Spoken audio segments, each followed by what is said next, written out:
Maraming salamat sa pagpapaunlak ninyo at magandang umaga sa ating lahat. Kung mapapansin ninyo, ako nang nag-initiate ng press con na ito kasi alam ko yung marami sa inyo ay sa mga nakakaraang mga araw ay hindi nila ako ma-interview kasi hindi naman ako talaga nagpapa-interview.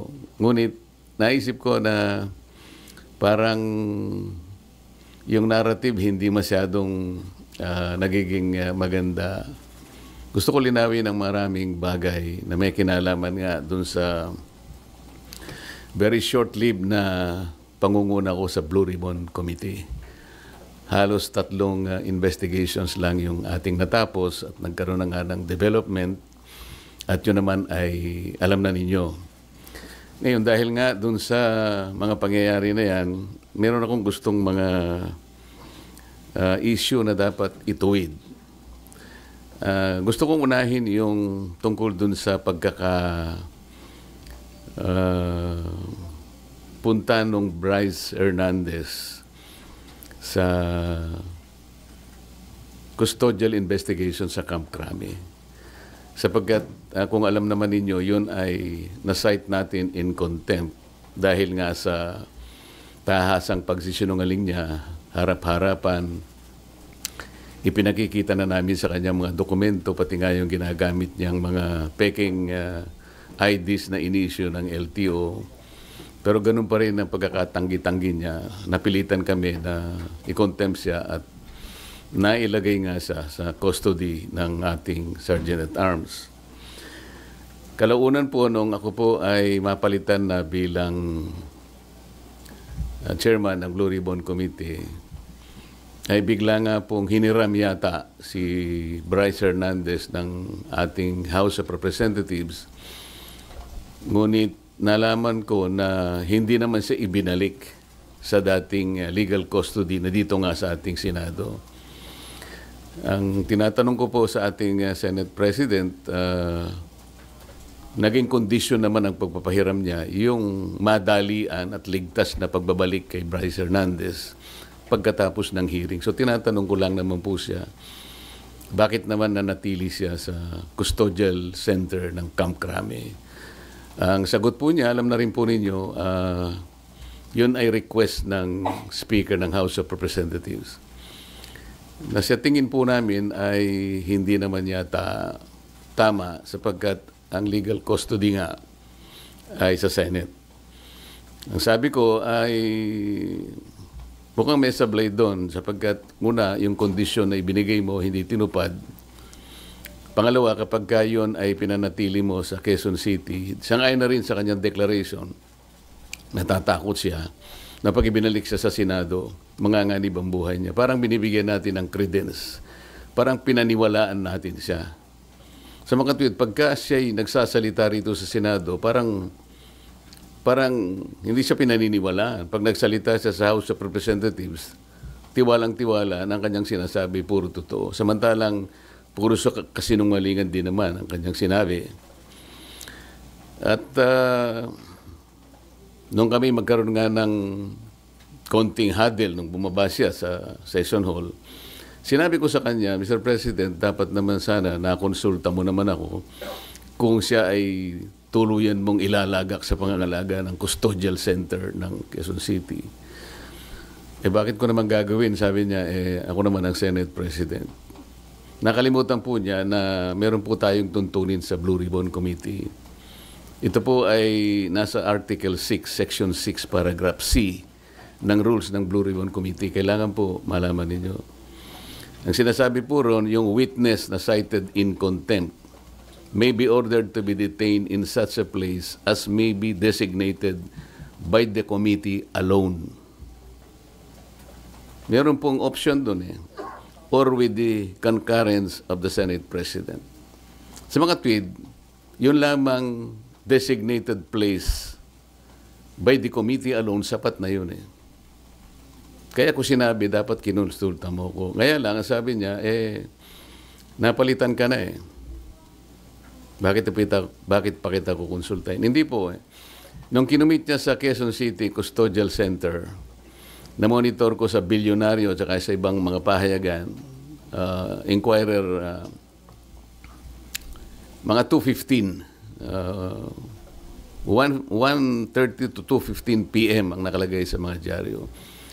For the record, nung ako po napalitan is about 5:24 in the afternoon. So ako pa rin ang chairman. So gusto ko lang linawin 'yon. Ang pangalawa po rito ay yung aking sulat sa DOJ na bilang nananatiling chairman noon ng ating Blue Ribbon Committee, nirekomenda ko po na siya ay makapag-apply sa Witness Protection Program. Sangayon po sa Republic Act 6981.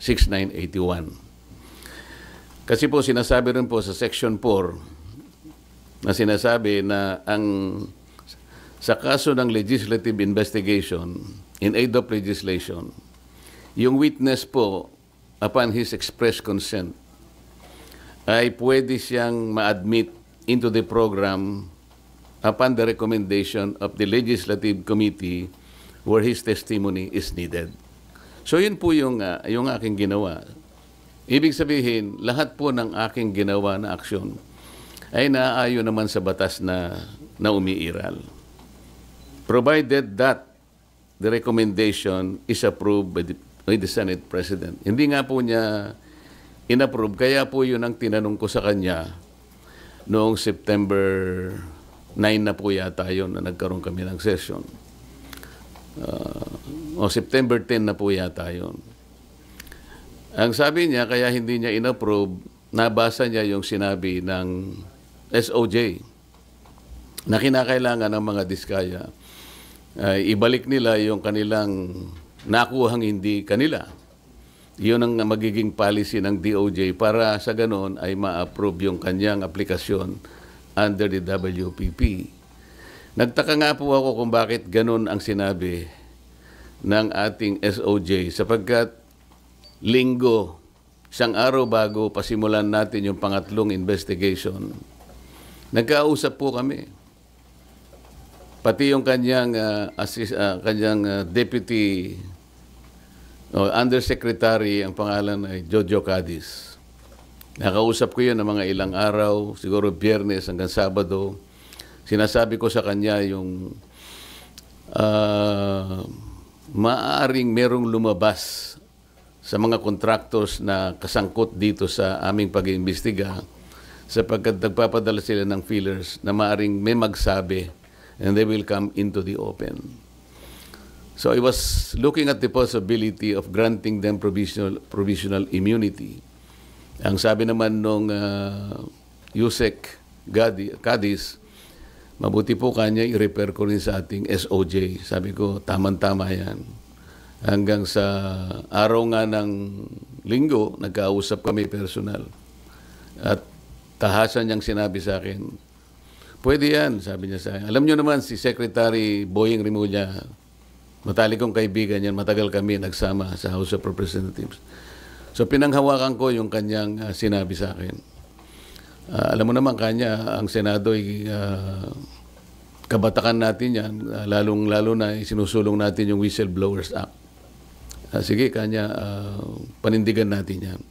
So matibay po yung aking paniwala, malakas ang aking loob, kaya sumulat nga ako at inirekomenda ko nga na siya mapa sa ilalim itong mag-asawang diskaya sa Witness Protection Program. So ako'y nalulungkot kung bakit ginawa yon. Nagpahayag ng gano'n ang ating Secretary of the Department of Justice. At yun naman ang ginawang basihan ng ating Senate President na hindi nga niya pwedeng pirmahan yung aking sulat.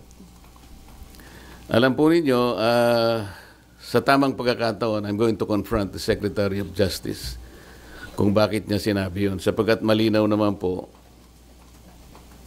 sa batas. Kung titingnan po ninyo yung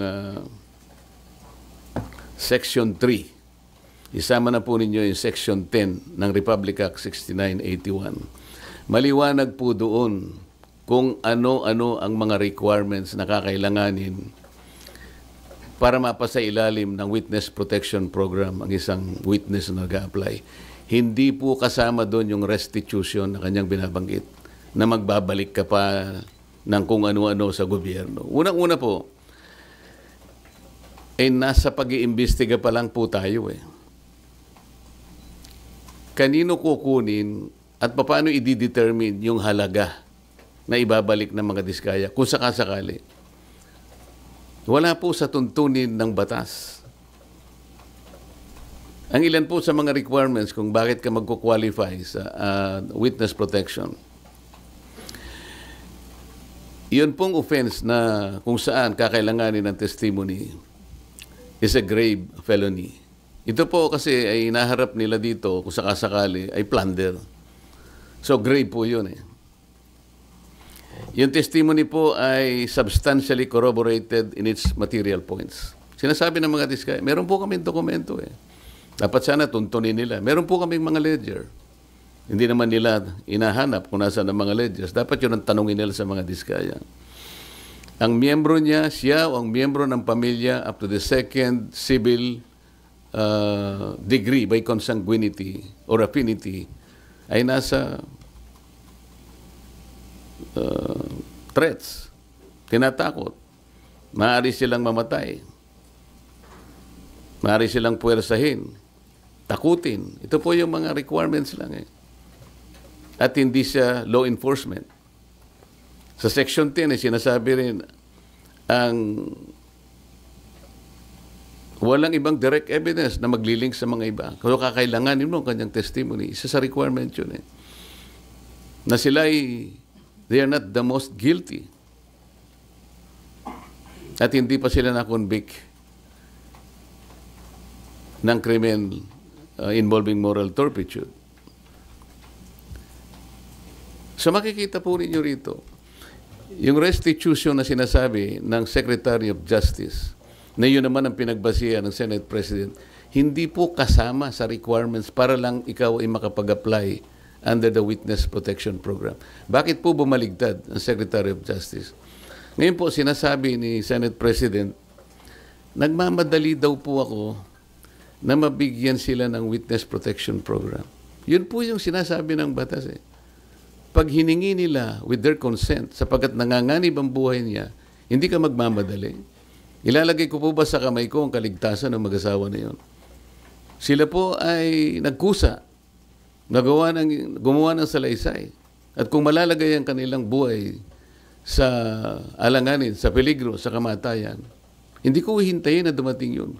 Gagawin ko yung katungkulan ko sa ilalim ng batas. Kung sinasabi nila nagmamadali ako, maaaring nagmamadali ako sapagkat yun ang kailangan para sila'y mailigtas. Okay?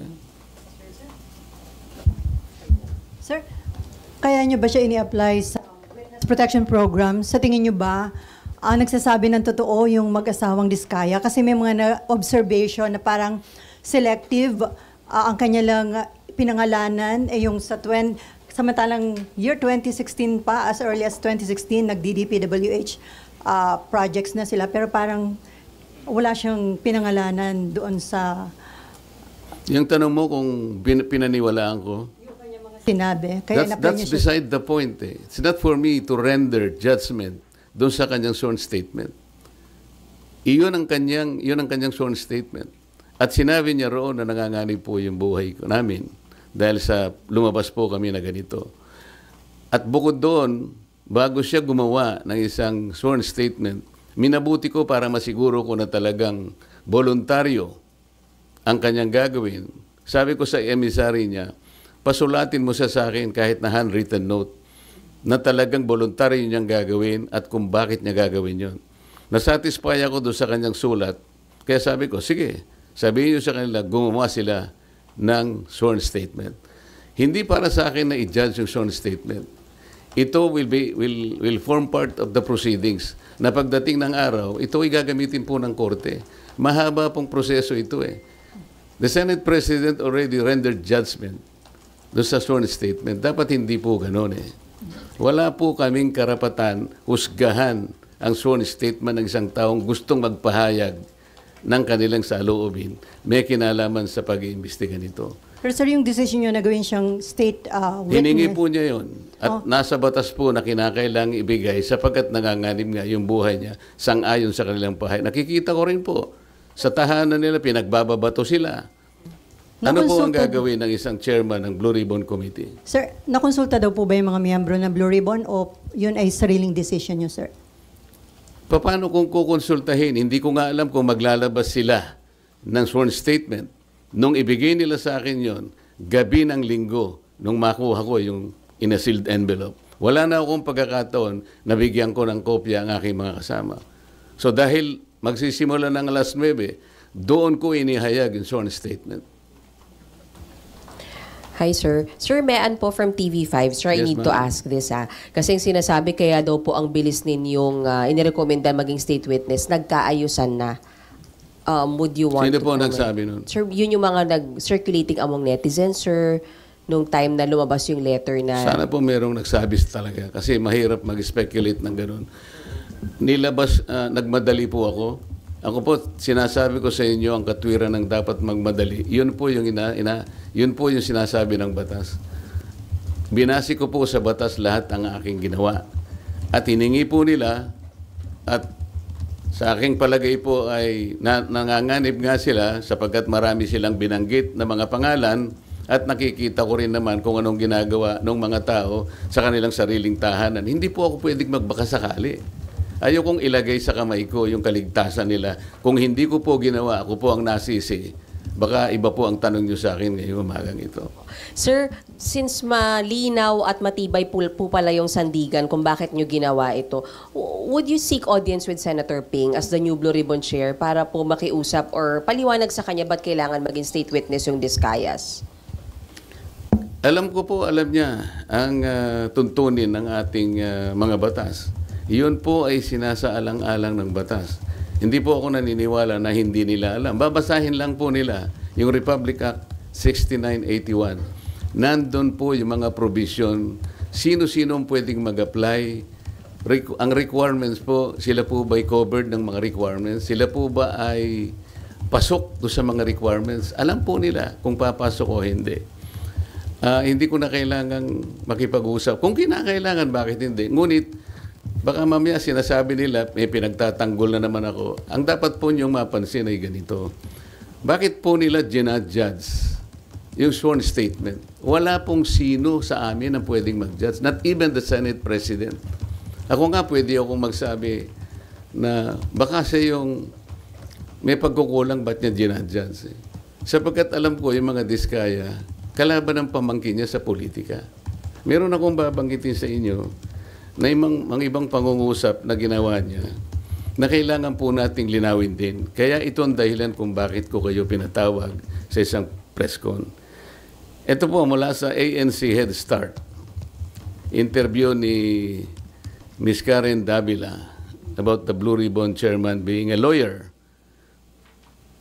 Sabi po ni Senate President Soto, there is no such thing as a rule, dapat abogado yun.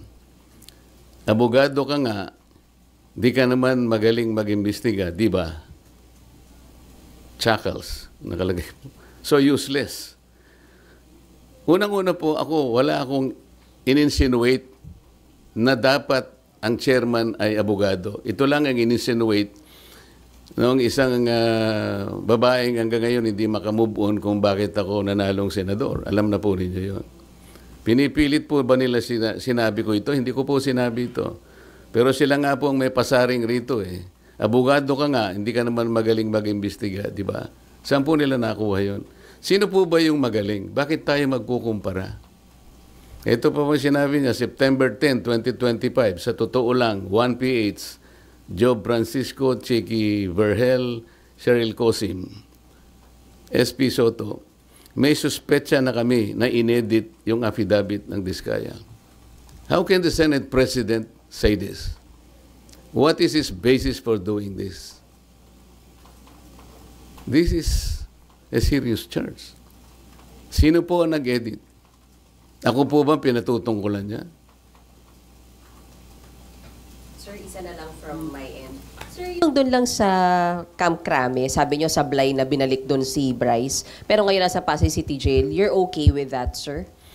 Alam mo, hindi ako pala away eh. Ang gusto ko lang kasi, the processes of the Senate and the integrity of the inquiry will not be compromised. Ang legal custody nasa Senate. Ang kondisyon na binigay ng Senate President, ibalik sa Senado. How come nag-relent siya sa request ng Speaker of the House of Representatives? Inconsequential yung request. The House of Representatives has nothing to do with the custodial authority of the Senate. Makukompromise tayo. Ngayon, nung sinabi nila na okay na ba sa'yo, nailagay na lang natin sa Pasay City. Para sa akin, okay na rin. The Senate is under the jurisdiction of Pasay City. Para lang ma-preserve natin, a semblance of authority of the Senate cannot be compromised in any manner. Yun lang ang point eh. Ang dami po nilang sinasabi rito eh. Very debuts, September 14, 2025, via Twitter. Wala pang hearing ang Blue Ribbon. Ano ba nangyari? Malalaman natin sa Blue Ribbon kay Senator Lacson, meron siyang investigasyong ginagawa tungkol dyan. Ibig ba sabihin, will they investigate the Discayas kung ba't sila gumawa ng sworn statement? Yun ba yung gagawin? Ito yung sworn statement ng tao. You have no right to question that sa Blue Ribbon Committee. Kung ano yung pinahayag niya, it is for the court to appreciate that. Pagdating ng tamang panahon. Pero para i-judge mo ito, para i-judge mo na inedit ito, o nagkabayaran dito,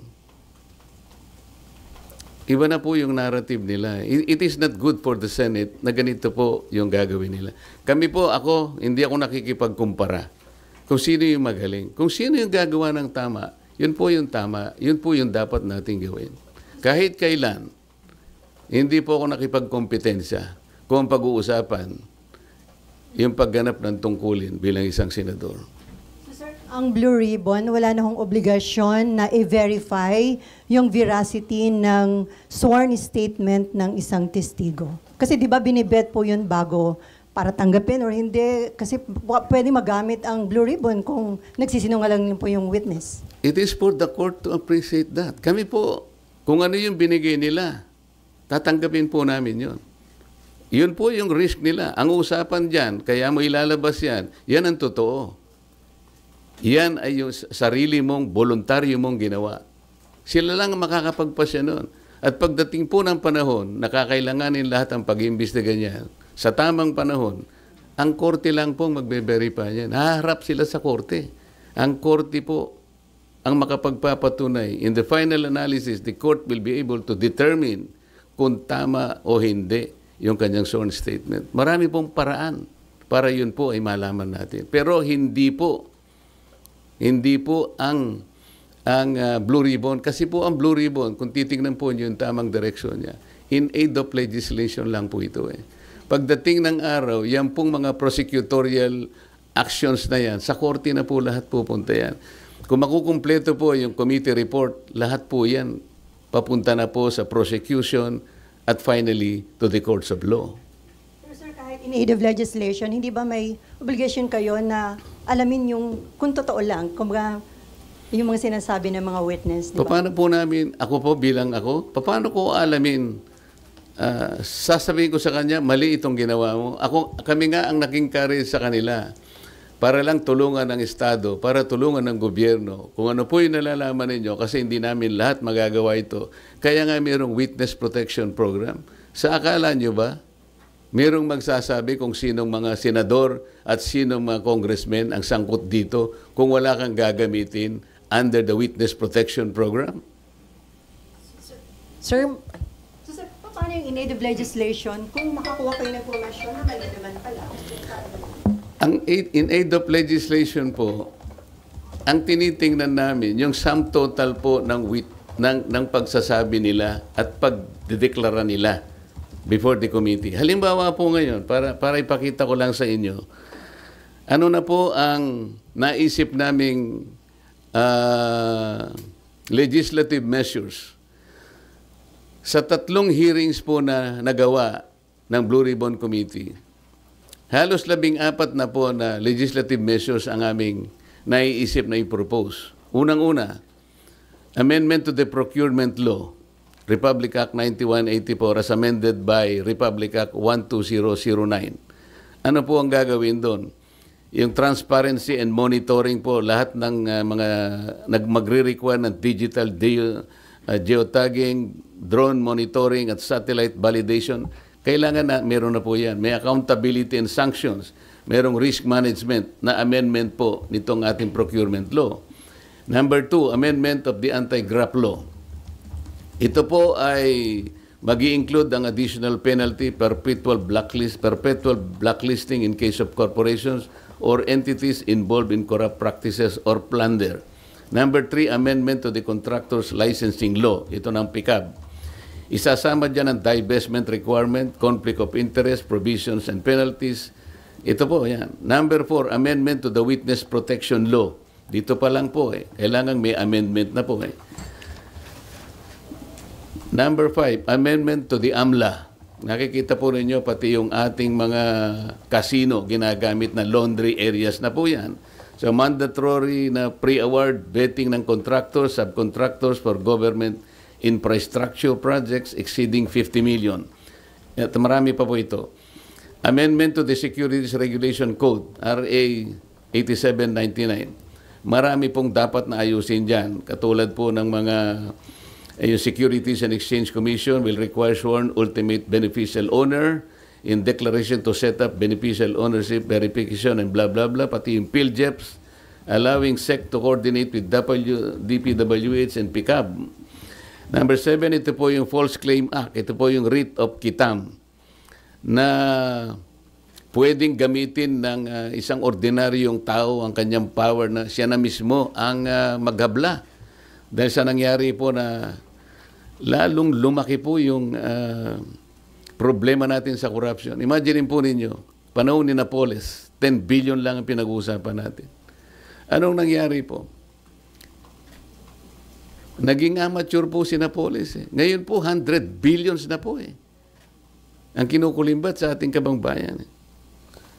Kaya kailangan na po lahat ito. Number 8, Whistleblowers Protection Act. So, suportahan po natin ito. Number 9, Heavy Equipment Registration and Leasing Act. Number 10, kailangan meron po tayong Flooding Integrated Master Plan Act. Number 11, i-amend po natin ang Ombudsman Act kasi wala siyang masyadong ngipin. Halimbawa, i-amend natin ang Section 15 to include recovery or consideration made to any government official or employee regardless of the nature of their position, whether appointed or elected. Ito po yung isa pang maganda. Amend Section 21 that despite exception to the disciplinary authority of the Ombudsman, a recommendation for immediate action shall be made by the Ombudsman to the appropriate Ethics Committee in cases involving members of Congress upon establishment of the sufficiency of the complaint. Kasi sa present law ng Ombudsman, hindi po kasali ang members ng Congress. Number 12, amendments to the Government Auditing Code. Yung COA, wala pong ngipin ng COA Kung titignan nyo, Presidential Decree 1445, ang sinasabi dyan, kailangan preventive ang audit. Paano kayo makakapag-prevent po ng pagnanakaw sa mga ating mga projects at sa lahat ng gawain kung post-audit lahat? Na nakulimbat na yung pera. Pagkatapos mag-audit siya, post-audit, sasabihin niya, notice of disallowance. Nakakita na po ba kayo na pagkakataon, o kahit anuman, sa lahat ng notice of disallowance na inisyo ng COA, maliban lang so nag-volunteer na magsoli ng paunti-unti, yung malakihan po na notice of disallowance, meron pa pong napakulong? Meron silang nasingil? Meron po ako na monitor, 100 billion sa SBMA, naging final and executory, umabot ng Korte Suprema. Final and executory. Hindi pa po nakolekta ng COA hanggang ngayon. Walang kang ngipin-ngipin. Ito po yung gusto naming gawin lahat. After 3 investigations, pati Civil Service Commission po, kailangan po nating i-amend na yung sinasabi ng 6713, yung Code of Conduct and Ethical Standards of Public Officials. Halimbawa po yung Section 8. Lagyan natin ng provision that the public has the right to know the assets, liabilities, net worth, and financial and business interests of any public official or employee, including those of their spouses or unmarried children under 18. Ito pa po importante dyan. However, public access of these SALN documents remain limited. Sa ngayon, kaya pinopropose natin that the SALN of members of Congress be made available to the public through the official website of the Senate and the House of Representatives. Para sa ganun, makuha nyo na kagad, hindi susulat ka pa. Kung ayaw niya, hindi mo rin makukuha. Very, very limited ang access po ninyo. Pang-14, i-abolish po natin yung River Basin Control Office. Ito po ay parkingan po ng mga pinopload na mga opisyales na wala namang ginagawa. Isip-isipin po ninyo, 2006 nagawa itong opisinang ito under the DNR. Siya ang dapat mag-integrate ng ating 18 existing river basins in this country. Wala silang nagawa kahit isa. Puro pangwawaldas lang ng sweldo. Nagsusweldo na walang ginagawa. Ito po yung gusto namin gawin. After 3 hearings, 14 na po ang measures na naiisip namin na dapat nating isulong para sa ganun itong mga nangyayaring ito. Kahit papano, ma-address na po nating lahat. Sir, may sinasabi po si Senator Ping na imbes na WPP, why don't we consider legislative immunity daw po muna para pwede pa rin mag-tell all the Discayas and other witnesses pero hindi magagamit to laban sa kanila. Sayang naman yung batas, di ba? Ba't natin ginawa yung batas kung hindi natin? Okay lang yung sinasabi niya, pero ito batas na ito eh. Wala namang kasiguruhan yung legislative custody. Samantalang ito batas na umiiral, ba't hindi natin paganahin?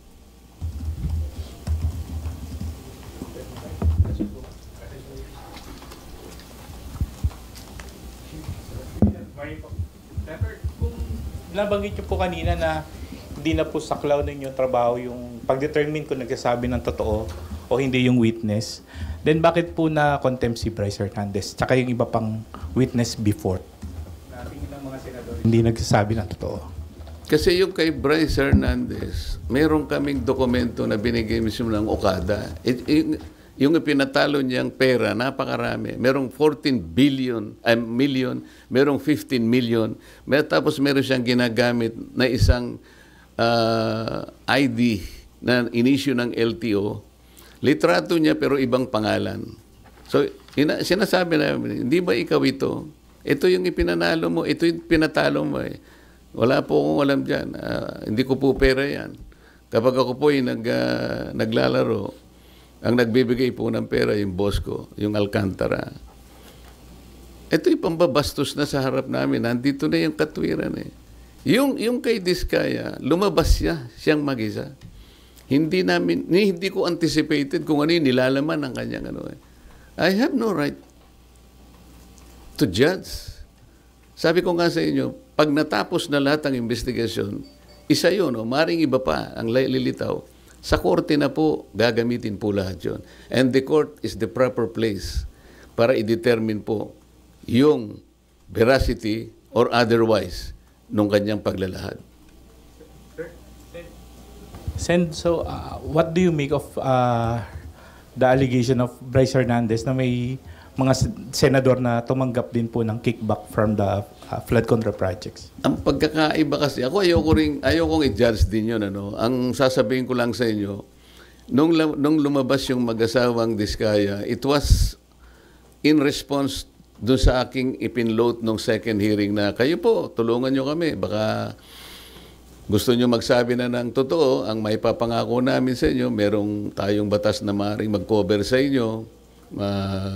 You take advantage of this. Isipin po ninyo kako sapagkat maaring maharap kayo sa plunder kung sakasakaling dumating ang panahon, ito po yung may latag lahat sa korte. Baka po kako maging maganda para sa inyo. walang madali. Pare-parehong mahirap 'to. Ngunit makakapamili kayo, maring makaiwas kayo sa criminal prosecution, maring ang gawin na lang ng gobyerno ay civil liability na lang. So, in response to that parang in-explore naming possibility, may lumabas nga. Ito nga yung Diskaya. Ang totoo nun, mayroon pa nga gustong magsalita pa, pero ang sabi ko nga sa kanila, mag-unahan kayo. Kasi kung halimbawa, ma-establish na namin na ito'y sapat na, hindi na namin kailangan yung iba, di ba? Kasi isa sa mga requirements ay yung masasubstantiate yung mga in material points, lahat ng mga premises. Kung na-establish na halimbawa sa magitan nito, kalabisan na yung iba pa. Kaya namin pinload yun. Ngayon, yung paglabas ni Diskaya, wala siyang, hindi siya under custody eh. Di ba? So, inaakala namin, voluntary talaga. Tsaka sumulat siya sa akin, talaga bang voluntaryo? Inamin niyang voluntaryo sa sarili nila na gumawa ng pagsasalaysay. Samantalang si Bryce Hernandez, under sa custody na siya ng Senate eh. Sa palagay mo, voluntary pa yon? Ako sa akin lang. Gusto kong ibalik sa inyo, voluntaryo pa ba yung kaya ka nandun ka na eh, gigisain ka na naman ng House of Representatives eh.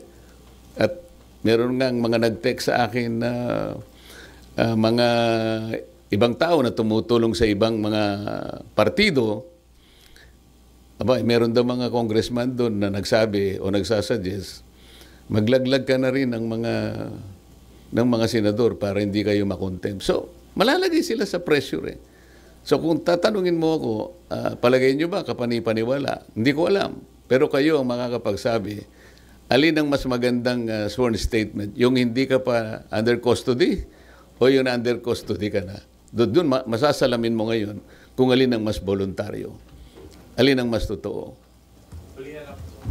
Sir, hindi ba, Senator, mahalaga din yung ma-determine yung credibility ng isang nag-a-apply na witness? For example, itong Diskaya, si Sara Diskaya, ting asawa niya, they have been denying before that they own more than one company. Sabi nila yung Alpha and Omega lang yung kumpanya nila. Pero later on sa Blue Ribbon, inamin po nila na siyam yung pagmamayari nilang kumpanya.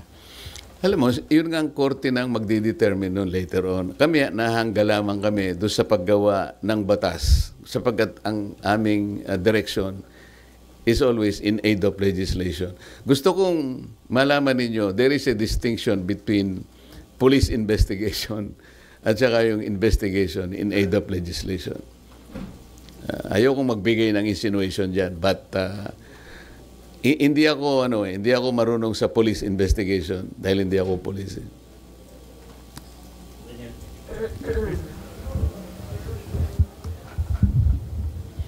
Hi sir, Daniel po from PTV4. Yes. Sir, ano po yung any thoughts lang siguro or nilook forward nyo doon sa tinayo po na Independent Commission for Infrastructure? Ateneo, ano yun? Independent Commission po. Yung ICI? Wala naman akong... baka sakaling makatulong naman yon, bakit hindi? Ang gusto ko lang sanang makita ninyo, lalo na kayong mga members ng media, kailangan mag-fit sila doon sa tinatawag na Independent Commission. Sino yung magiging opisyal na hihirangin na magko-compose ng Independent Commission? How independent can they be? Yung probity na hinahanap, wala ba silang kulay politika? Sila ba ay magpapahayag na kahit kailan hindi sila tatakbo sa opisina ng pampolitika? Para sa ganoon ay yung gagawin nila ay talagang independent of anything para paniwalaan. Kasi yun ang importante, kailangang paniwalaan. Pagkatapos, are they competent na makita ito? Gaano katagal? Kasi ang pinag-uusapan natin, kailangan matigil na kagad ito eh. Kung ang pag-uusapan natin ay yung ilang taon pa atras, baka mamaya makonsume na tayo lahat. Hindi ba dapat merong immediate na gagawin dito? Kaya nga yung sa amin, in aid of legislation, kailangang mailatag kaagad. Yung mga batas na kailangan, ma-address natin kaagad. Lamang, ang problema kapag ka-legislation, medyo matagal nga rin. Pero pagsikapan po natin, nabilisan, mapast-track natin, given the extent and magnitude of the problem ahead of us. Hi, Sen. In relation to his question po, sabi ni Senate Minority Leader Alan Cayetano po, magkakaroon daw po ng meeting ang minority bloc regarding po dyan sa pag-support po sa independent commission.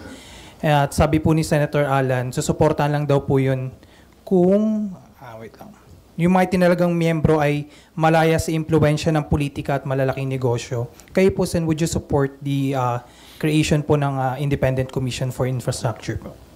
I will support the creation of that commission. Ang sabi ko nga, yung kailangan siyang maging independent talaga. Kagaya ng ipinahayag ni Minority Leader Alan Cayetano, tama lang talaga na makita talagang independent sila para maging malinaw, katanggap-tanggap yung resulta ng kanilang investigation. Otherwise, malalagay na naman tayo dun sa kalagayan na ipagkikibit-balikat lang sapagkat napolitika na naman tayo. Nag-meeting na po ba ang minority bloc o magmi-meeting pa lang po para pag-usapan po yan? Nakita ko sa thread, magmi-meeting pa lang kami. Pupunta ako mamaya. Ano oras, sir?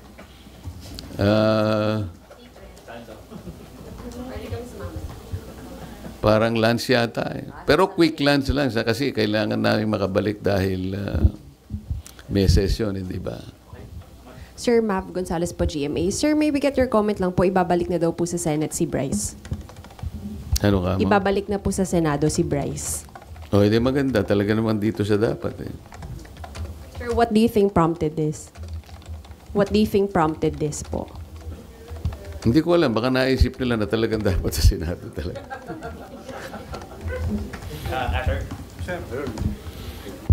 Sir, good morning po. Asher Kadapan Jr. from UNTV. Sir, tanong lang, ano po yung recommendation na dapat na maging direction po ng Blue Ribbon Committee investigating the anomalous flood control project? Nakausap niyo na po ba si Senator Ping about it? Ano yung huling tanong mo? Nakausap niyo na po si Senator Lacson about it? Direction po lang. Kailangan ba kaming mag-usap? Kasi sila nga yung nagsasabi na mali daw ang direction ko. Baka sila yung tama yung direction. Tingnan na lang natin, di ba? Hindi ko kasi alam kung bakit sinabi ni SP Soto na tingin namin mali yung direction. Marami raw dissatisfied sa mga kasama namin. Sino kaya yung kasama namin dissatisfied? Baka si House Speaker Romualdez lang ang dissatisfied doon sa paraan ng aming pag-imbestiga. Sabi ko nga sa inyo, committee investigation is not police investigation. Hindi yung nag-iimbestiga na pagkatapos meron pang separate investigation. Sa aking palagay ay hindi sana nangyari yun. Merong lugar dito, meron sa Arayat, meron sa Nauhan, Mindoro, meron sa ganito. Bakit pa isa-isang ganon? Ano ba yun? Meron ng Blue Ribbon Committee. Ba't kinakailangan magsagawa pa ng individual investigation ang bawat isa sa amin? Meron naman kaming Blue Ribbon. What does that suggest to you? Kasi sa House of Representatives na kung saan nagtagal ako, pagka yung isang subject matter tinitake up na sa committee, wala nang nagpe-privilege speech. At least sa House of Representatives. Sa Senate siguro baka wala namang rules na gano'n. Pero sa tingin ko, kahit na walang rules dito, pagka tinitake up na sa Blue Ribbon Committee, I think the common decency requires na wala na dapat yun. Kasi parang nagpapaligsahan eh. Hindi maganda. Sen, last lang na po sa akin. Bukod po sa pagkompronta, sabi nyo kay SOJ Remulla, meron po ba kayong ibang mga plano pang gawin to pursue providing protection sa mga diskaya, or are you still going to pursue it?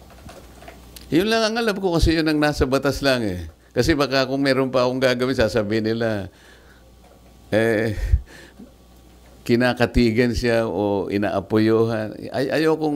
Ayokong isipin ninyo na meron akong kinakampihan dito. As chairman, kailangan maging neutral ka eh. Alam mo yung problema ko nung nag-hearing ako sa Blue Ribbon? Ang problema ko yung mga kasama ko nga. Kung paano ko mamamanage yung time. Lahat gustong magsalita. Walang focus eh, di ba? Halimbawa, ang tinutukoy ng isa dito, pagkatapos magsasalita yung isa, doon ang tanong niya. So, yun pala yung nakita ko. Yun pala yung pinakamahirap na challenge para sa akin eh. Hindi yung pagtatanong mismo o kung paano mo i-manage ang mga kasama mo. Kasi iba't iba yung pinanggagalingan nila. Kaya kung iisipin mo kung kailangan maging focus kayo dahil kukunti yung panahon, medyo hirap ka pagka yun ang issue. Sir, Mary Mon Reyes from One News 1 PH po. Over the weekend po, meron pong umuugong na may kudeta daw po laban kay SP Soto. May nagsasabi rin po galing daw po sa Duterte Block yung move na to. Your comments po? Hindi ko naman alam yan. Hindi naman ako chismoso. Pero Sen, wala po bang kuda na nabubuo po ba ngayon o may info po ba kayo? Ako wala. Baka ikaw meron. Sabihin mo nga sa akin. Chika, ano lang po tayo. Thank you, Sen. Sir, sabi niyo mahirap yung pag-manage nung kayo ay Blue Ribbon Committee Nakita mo Chair. naman di ba? Yes, sir. Meron kang pinupunto dito. Tapos biglang sasabihin siya, ang pinakamahirap dito biglang may mag-i-intervene. Mr. Chair, may I intervene? Of course, yung papayagan ako. Yun ang marami. Kaya kung minsan may nagseselos, ikaw kanya, hindi ka naman fair eh. Salita na salita. Paano mong gagawin? Nang intervene ito, papayagan pagkatapos. Tapos yan naman, nandun pa siya rito.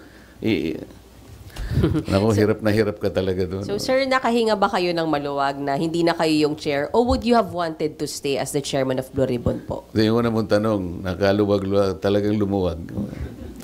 Nung ako'y pinalitan na, yung paghiga ko sa kama, nakatulog agad ako eh. So ayaw nyo na rin, sir? Or would you have wanted to stay, sir, as the chair? Siyempre, kung ako yun, mandato eh. Yun ang tungkulin natin. Hindi naman tayo umaatras sa tungkulin. Diba? Thank you, sir. Okay, salamat sa inyong lahat. Hanggang sa susunod na pagkakataon.